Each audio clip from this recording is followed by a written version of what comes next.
होश में आ जाओ। वो देखो, मेरे प्रभु मुझसे दूर जा रहे हैं। मेरे कान्हा मुझसे दूर जा रहे हैं। कान्हा रुक जाओ। कान्हा कहाँ है? आपके कान्हा कहाँ है?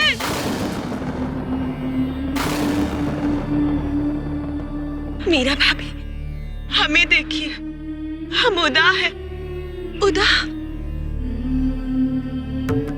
उदा। मीरा, मीरा तुम जीवित हो मीरा? भगवान ने हमारी सुन ली मीरा।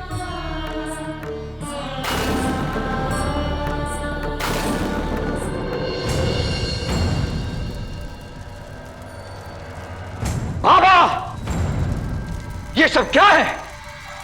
आपने तो कहा था कि मीरा के प्राण पूरे एक पहर उसके शरीर में वापस नहीं लौटेंगे। फिर समय से पहले उसके प्राण उसके शरीर में लौट कैसे गए? वो जीवित कैसे हो उठी? बोलो बाबा, वरना तुम्हारा जीवित रहना मुश्किल हो जाएगा।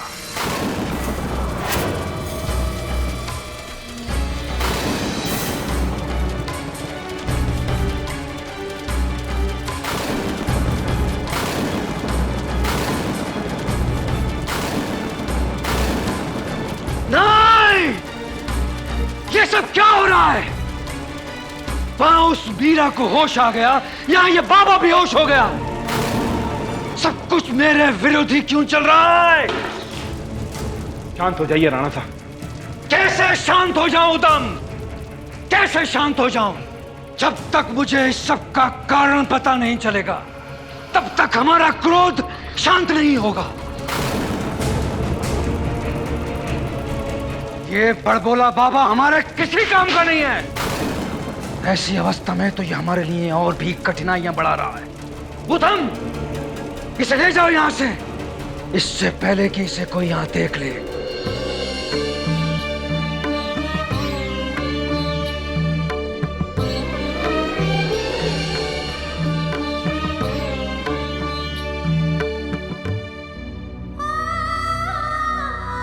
मीरा,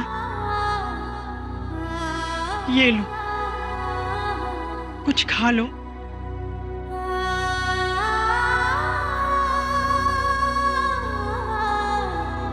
नहीं सासू साहब, मुझे भूख नहीं है।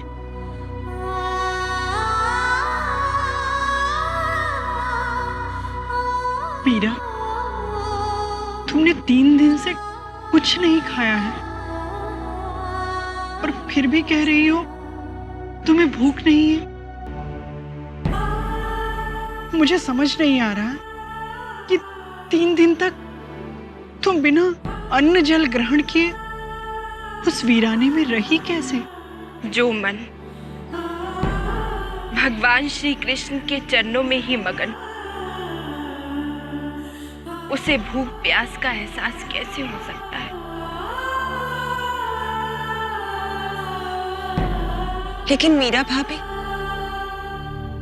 आपके साथ आखिर वहां हुआ क्या जो आप 3 दिन उस वीराने में रही?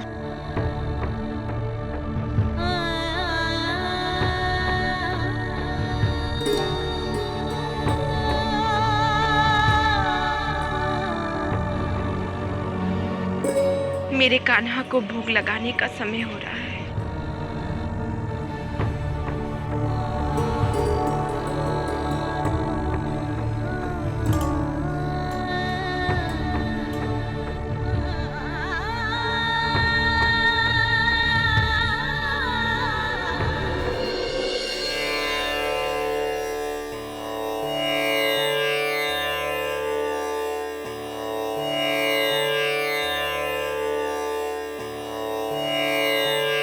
मीरा,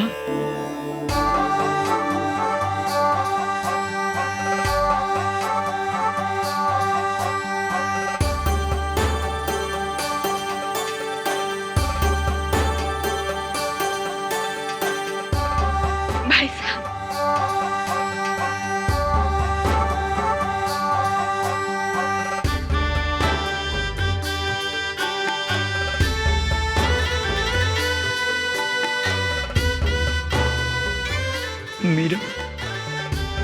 यहाँ तक का मेरा सफर मेरा दिल ही जानता है। ये मेरी जिंदगी की सबसे लंबी यात्रा रही थी। पूरे रास्ते सिर्फ यही सोचता रहा, तुम्हें देख पाऊंगा या नहीं, तुमसे मिल भी पाऊंगा या नहीं। मुझे कैसे कुछ हो सकता है भाई साहब? जब तक मेरे कृष्ण मेरे साथ है मैं बिल्कुल सुरक्षित हूँ। पहले तुम ये बताओ कि तुम्हारे साथ हुआ क्या था? ये सिर्फ एक दुर्घटना थी या फिर किसी की साजिश? बोलो मीरा, मैं तुम्हारे अपराधी को क्षमा नहीं करूंगा।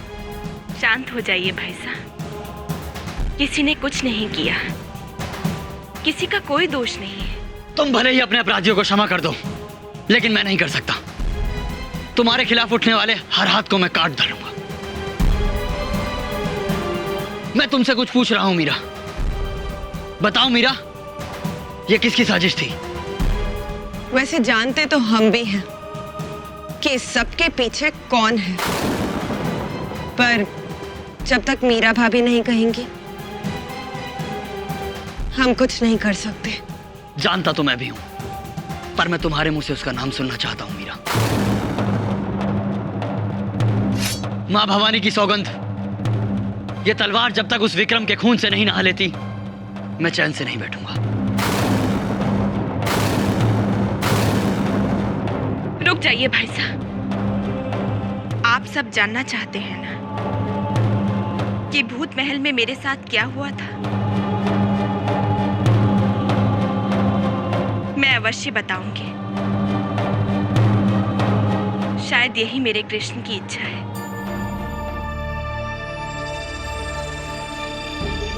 तो बताओ मीरा, क्या हुआ था? आज नहीं भाई साहब, कल राज दरबार में मैं ये सबके सामने बताऊंगी।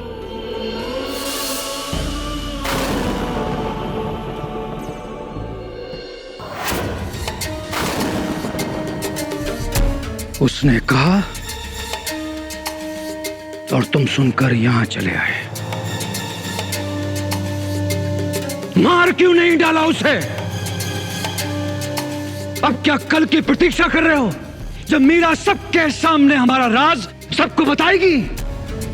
उसके बाद कोई कार्रवाई करोगे तुम? मार तो मैं उसे देता राणा साहब, किंतु उसके साथ उसका भाई जयमल भी था और उसके हाथ में नंगी तलवार थी। उसकी आंखों से अंगारे बरस रहे थे राणा साहब। वहां मरने मारने की बातें चल रही थी और तुम डर के मारे यहां चले आए।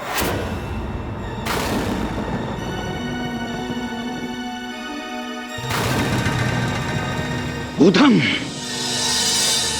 कल राज दरबार में मीरा का मुंह खुलना नहीं चाहिए, वरना मैं इस तलवार से तुम्हारा सर खोल दूंगा। न जाने कल की सुबह चित्तौड़ के भविष्य के लिए क्या लेकर आएगी।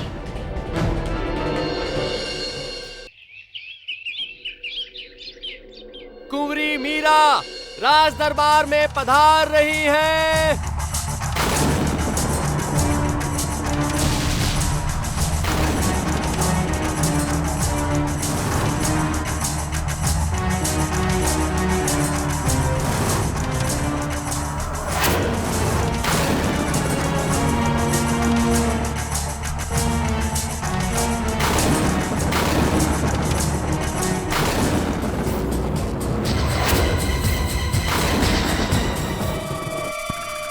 कुंवरी मीरा, ये राजसभा आज आप ही के कहने पर बुलाई गई है।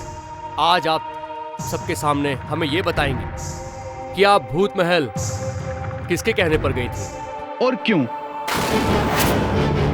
मैं भूत महल छोटी रानी सा के कहने पर गई थी, क्योंकि छोटी रानी सा की बहन की बेटी सुमित्रा भूत महल में भटक गई थी और वो चाहती थी कि मैं उनकी बहन की मदद करूं। इसीलिए सुमित्रा को ढूंढने के लिए मैं छोटी रानी सा और उनकी बहन के साथ भूत महल गई थी। वहां पहुंचते ही मैंने सुमित्रा की खोज शुरू कर दी। काफी ढूंढने के बाद मुझे वो मिल भी गई थी, पर वहां कोई और भी मौजूद था।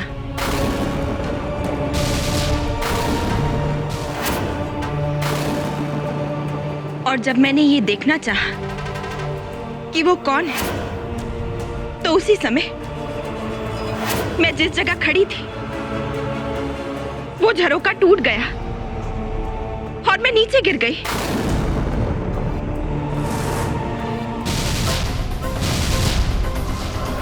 मेरे सर पे कुछ लगा और फिर मैंने सामने देखा। मैंने देखा कि मेरे सामने एक गुफा है और उस गुफा के अंदर से एक बहुत ही तेज, एक बहुत ही अलौकिक रोशनी निकल रही थी।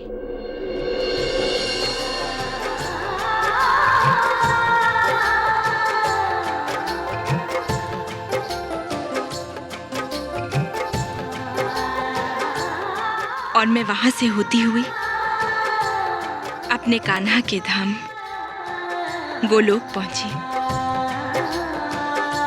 और देखते ही देखते मैं उस रोशनी के अंदर चली गई और फिर मैंने देखा कि मैं वहां हूं जहां मैं हमेशा से जाना चाहती थी। स्वर्ग सी सुंदर थी वो जगह, जहां जुगनुओं की रोशनी से रोशन थे रास्ते, जहां ठंडी हवा के झोंकों में मोर पंख उड़ रहे थे।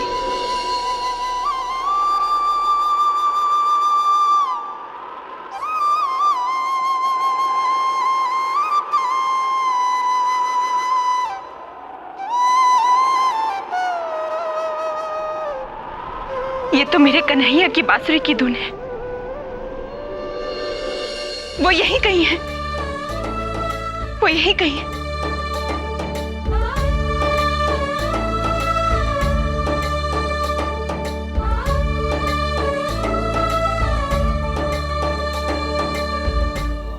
जानती हूं तुम्ही ने मुझे गोलोक में बुलाया है। अब तो मुझे दर्शन दे दो कान्हा, मेरे जीवन का लक्ष्य पा लेने दो मुझे। दर्शन दे दो कान्हा, कान्हा।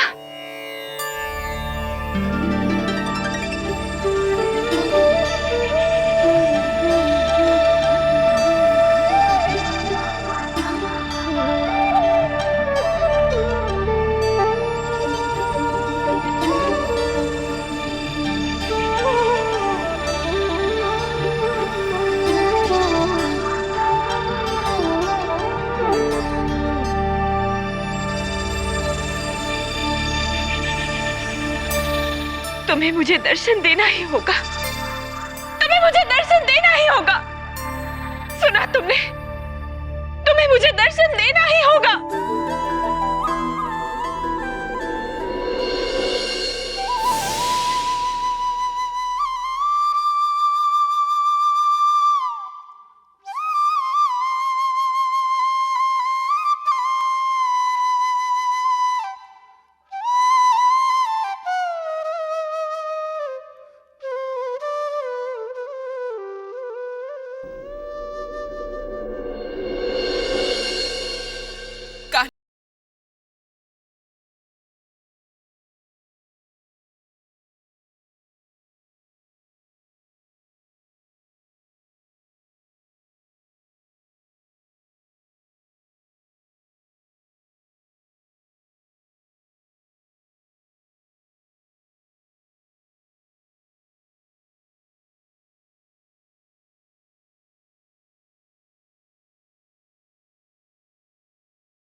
लो मीरा, मैं आ गया।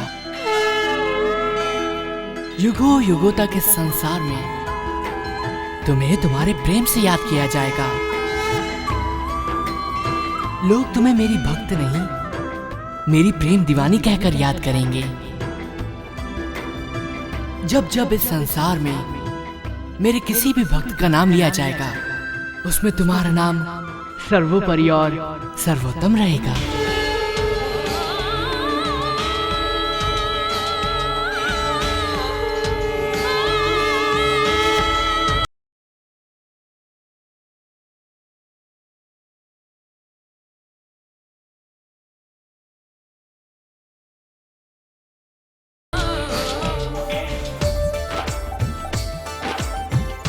हे कान्हा,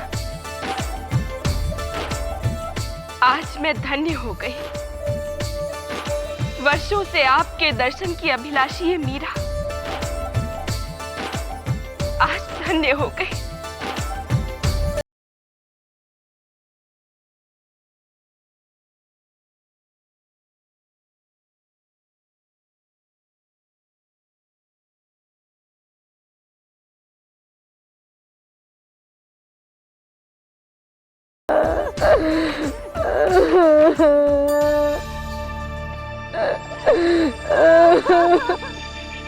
ये विलाप की आवाजें कैसी प्रभु?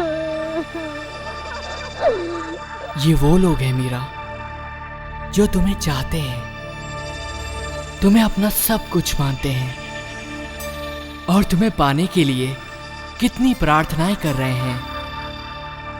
तुम्हें इनके पास वापस जाना होगा मीरा। मैं इनका रोना अब और नहीं देख सकता। नहीं प्रभु, मैं आपको छोड़कर कहीं नहीं जाऊंगी। मुझे नहीं जाना उस संसार में। आप मुझे अपनी शरण में ले लीजिए। नहीं मीरा, तुम्हें जाना होगा। उस संसार को छोड़कर इस लोक में आने का तुम्हारा अभी समय नहीं हुआ है। तुम्हें वापस उस लोक जाना होगा। तुम्हें अपना कर्तव्य निभाना है, लोगों को मेरा उपदेश देना है, उन्हें सही राह दिखानी है। जाओ मीरा, जाओ। मैं सदैव तुम्हारे समीप रहूंगा।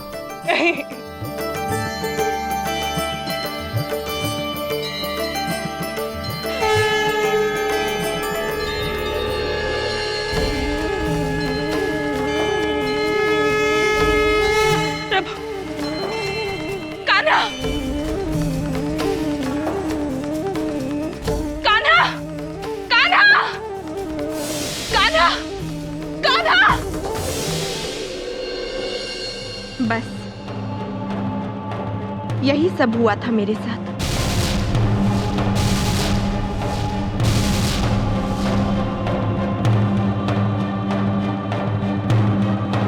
अपने भगवान की आड़ में उस पापी को मत छुपाओ मीरा, जिसका असली चेहरा सबके सामने आ जाना चाहिए। तुम्हें मारने की कोशिश करने वाला यदि ये राणा है, तो एक बार, सिर्फ एक बार अपने मुंह से कह दो, मां भवानी की सौगंध, आज तुम्हारे भाई की तलवार को इसकी गर्दन काटने से कोई नहीं रोक पाएगा।